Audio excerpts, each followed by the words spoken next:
Hello, welcome to the Mandela Effect Equals Knowledge. My name is Dale DuFay. I'm going to talk about Isaiah 11:6 and Isaiah 65:25 in this video because I think it's important.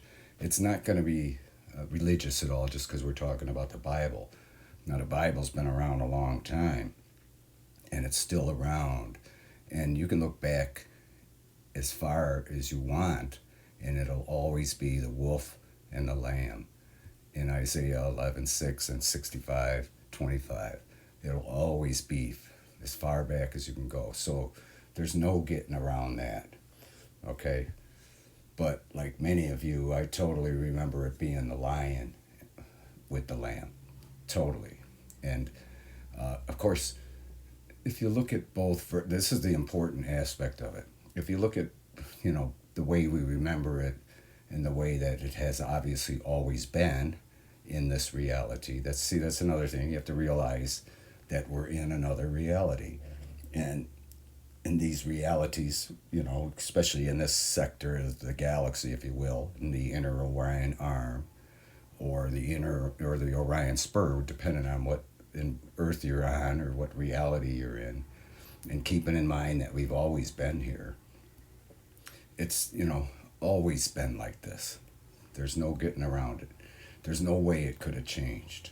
There's no way they could have went back into antiquity and the Bible's early writings and currently, in fact, in all these different, every single translation you look at, it's always the wolf and the lamb.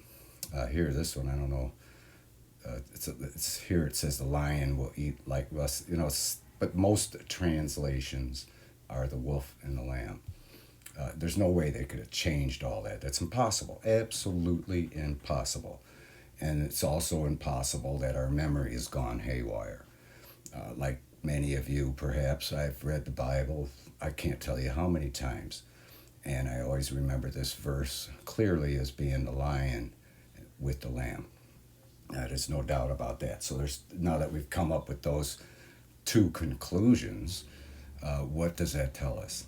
That tells us that we are in another reality that has always existed and that you have always been in and Isaiah has always been in.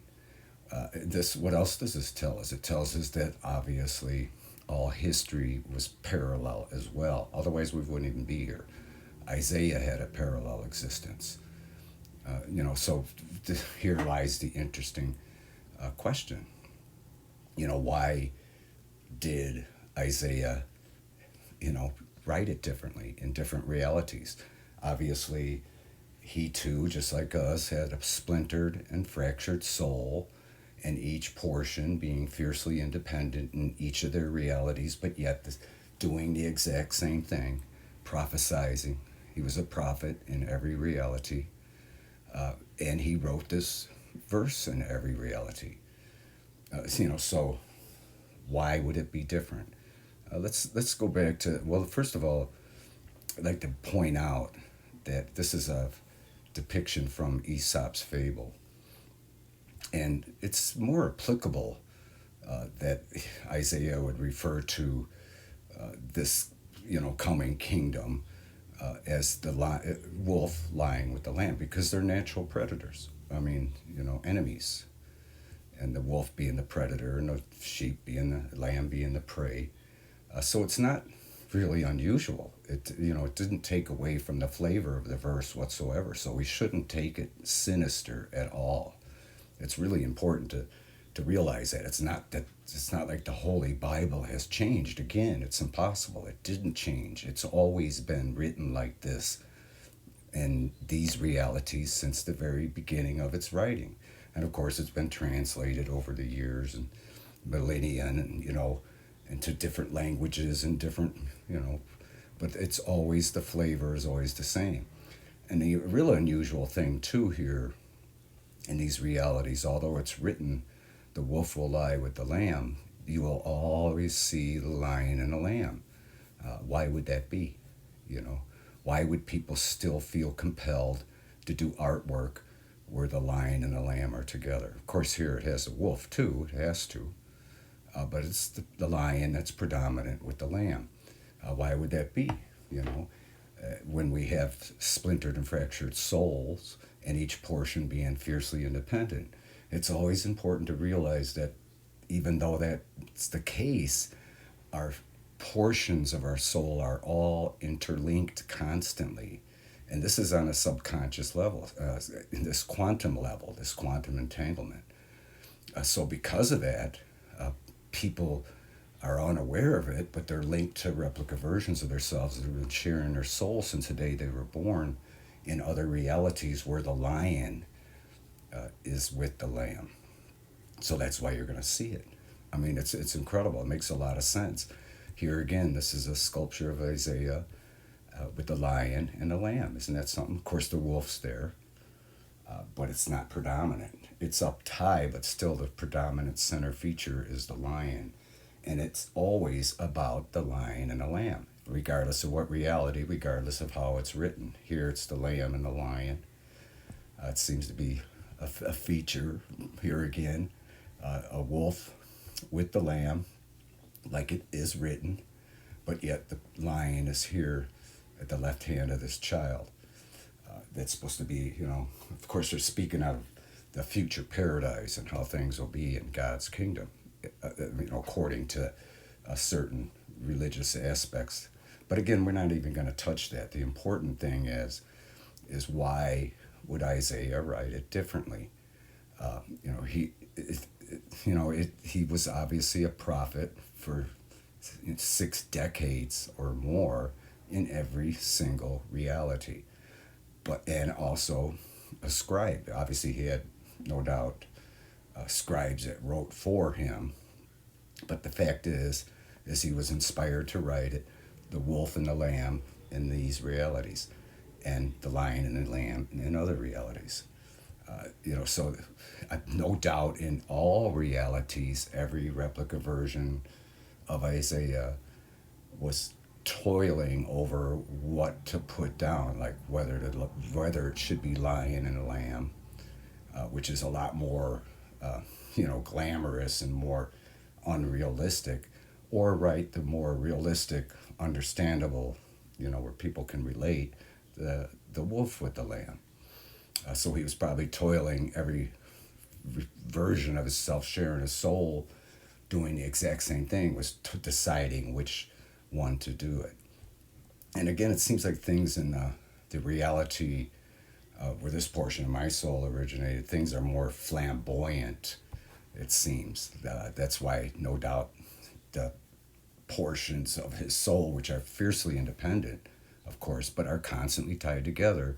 That's why he no doubt toiled over what verse, how to word the verse, what animals to use.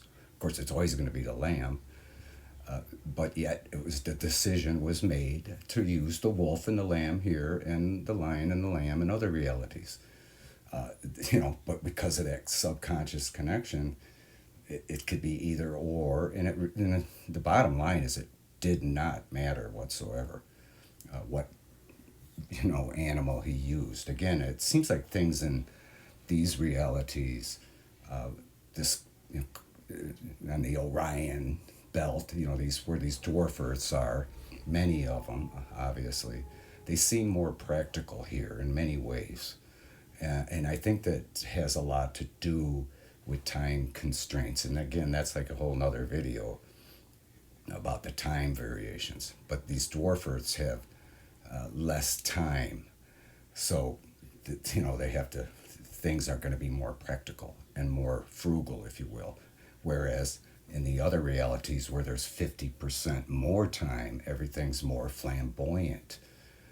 But again, the important thing to remember and realize, of course, is regardless of how it's written, it's always has the exact same meaning. Now that's the important thing, and that's that quantum entanglement. Even though there's variations and differences throughout, the outcome always remains the same. Now we shouldn't look at this again as sinister at all. It means the same thing. Just because it's different than we recall doesn't mean it's sinister. whatsoever, because it's, it has always been written like this in this reality. Nothing's different or changed or whatsoever, and it has the exact same meaning. In fact, even more practical meaning, if you will. Regardless of what I could have, I took a screenshot of this page on this website, and it had dozens more translations, and virtually every one of them say the wolf and the lamb. And you can go back again as far as the early, even from the Dead Sea Scrolls, the book of Isaiah has been recovered, and it there also says the wolf and the lamb. So there's no, regardless of what language, what translation, ancient Hebrew or Arabic and modern Hebrew or King James Version English, regardless, it doesn't matter. It always has been the wolf and the lamb, and it means the exact same thing. But doesn't that make a sense, though, about how you could see? And of course, when I first came across this phenomenon regarding the Mandela effect and the Bible, the first thing that helped me realize is, oh well, yeah, of course the Bible writers had a parallel existence as well, a fractured and splintered soul that where each portion was fiercely independent in each of the realities where they're doing virtually the identical thing, with the variations. And it's interesting to realize it. It helped me to understand that, of course, that all history was parallel as well. Otherwise, we wouldn't be here. Dinosaurs had a parallel existence. And of course, so did the Bible writers. And we have to also keep in mind that the Bible writers are human beings. So we should expect to see these variations and differences. We shouldn't look at this as something sinister whatsoever. And it's important to realize that, because it's not what the Mandela effect is all about. It's showing us the variety and the spice of life we all have, including like Isaiah.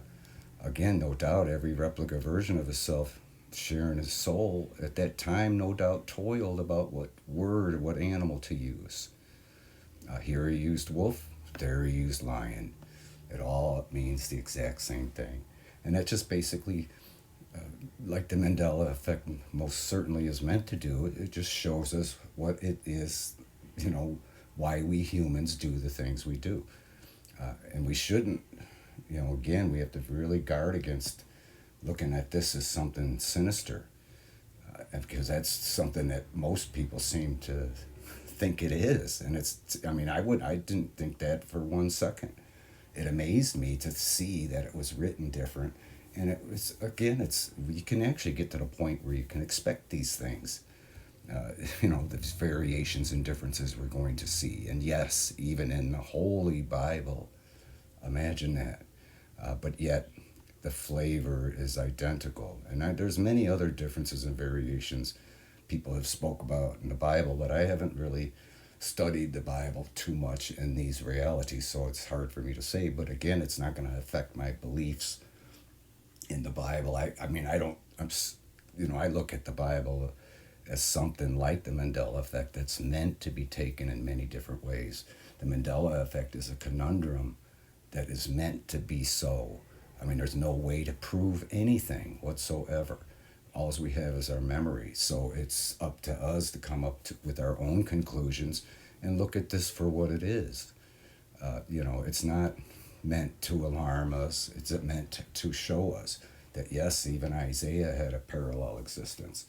Yes, the human Bible writers all had as in all history, had a parallel existence on a multitude of earths in this one dimension. Where we know that even the dimensions are parallel, all dimensions. So it's not a dimensional thing that the Mandela effect is revealing. It's a quite literal one dimension where distance separates our multiple realities. I was just reading an article where the nearest star to our sun, which is a star, of course, is 4 light years away. So that could potentially be the closest neighbor or parallel Earth where we exist. So it's going to be impossible Just like, you know, see, you know, there's no way we could ever meet each other. We'd be had more luck doing that in another dimension if it was a dimensional thing. So it's more incredible. But that's what the Mandela effect's doing. It's showing us that the Bible, regardless of how different it may be in different realities, it means exactly the same thing. But like I was getting at about the Bible and my beliefs in regards to it, is I firmly believe it's there for clues and things like this, you know, and also the clues that lie within.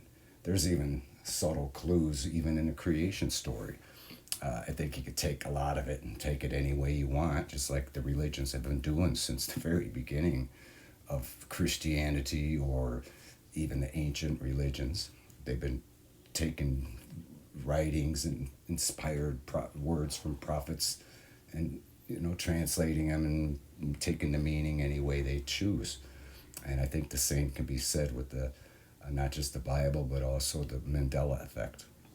And I mentioned before, and it still holds, that as far as I'm concerned, this is not open for debate. This is not something that is sinister whatsoever. It's, to me, it's not open for debate. That's why I'm not having comments. Now, I know it doesn't mean I'm correct. You know, I've been saying that for 3 years now, 4 years. I don't claim to be correct, just that we're all entitled to our opinions. And I've, after extensive research and trying to gain understanding, I'm not saying I have it, you know, the conclusions I've come up with are no longer up for debate. But again, that's, you know, that's a lot of other reasons why I don't have comments. I know most of you really have nothing but positive and wonderful things to say. But it's just those people who don't have information or study, evidence of studying and videos and writings and logs and books and things like that to back up their beliefs and what their conclusions are and why they think those conclusions are what they are. It's usually those people who have all the answers. You know, much like people who are not affected with the Mandela effect have all the answers. You know, they quick to come up with their conclusions when they have no idea what it's about. It's about revealing incredible things about humanity. That's why we shouldn't be homesick. This has always been our home, regardless of how different and frightening it may seem that the Holy Bible is different. Shouldn't frighten us. We shouldn't, you know, I always say we should never feel homesick because this is our home. We have always been here. The frightening thing perhaps is the fact that we never knew this before. But that's why I'm convinced that it is part of a prophesied event that's spoken of in Revelation chapter 10, verse 7. This is the sacred secret because this is something that has been kept secret from us since the very beginning of creation. And what could be more sacred than the fact of what it's revealing, the fact that our souls are splintered and fractured and still one. It's really incredible. So we shouldn't, you know, again, the wolf with the lamb is more applicable because even in Aesop's fable, it's their natural enemies. But it's still interesting how they always keep the lion in it. And I know there's a line in the verse on 6 here, talks about the young lion will be with the calf and things like that. But I believe, I recall that not being there. I believe the wolf was there. Here, I recall it being the lion shall dwell with the lamb, and the leopard shall lie down with the kid, and the calf and the young. I think it just said straight up wolf there. So, you know, it's ironic that it's so that, you know, really it means the same thing. It shouldn't alarm us. We shouldn't be homesick. We should look at this Mandela effect for what it is. That's why, you know, the Mandela effect equals knowledge. So with that, I thank you for watching, and we'll talk at you later. Love you.